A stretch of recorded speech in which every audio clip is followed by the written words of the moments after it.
said, I don't get bored anymore because I've had my fair share of excitement in the past.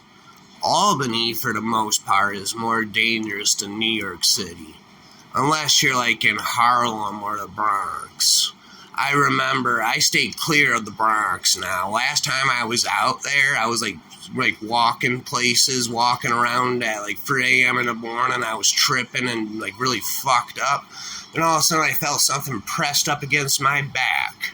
I turn around, this guy has a pistol to my back.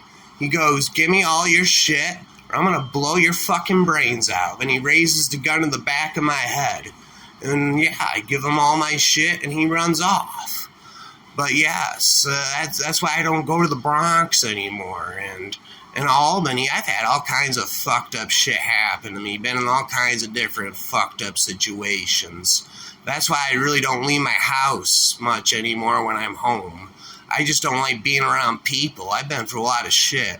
One time I was in Albany. This was back when I was like 19. I was fucked up and tripping and just walking the streets of Albany at like 3 a.m. in the morning. This was back when it was McDonald's. That McDonald's actually got shut down now because there were so many shootings at it. It was right up the street from MVP Arena, but back then it was Times Union Center.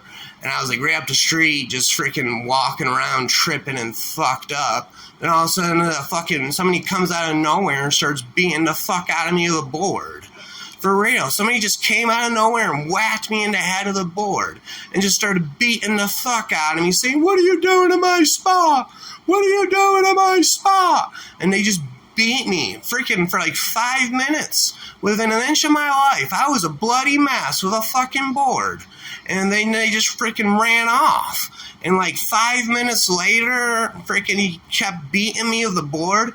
And like an hour later, I probably lay there for like a good hour, a bloody mess. And then I got up and kept going again. And that's just the tip of the iceberg of all the fucked up shit I've seen all the time I spent in the streets. That's why I don't get bored. I've been in a lot of fucked up situations, and I've learned how fucked up people can be. And yeah, I've become a hermit. But every now and then I go on adventures.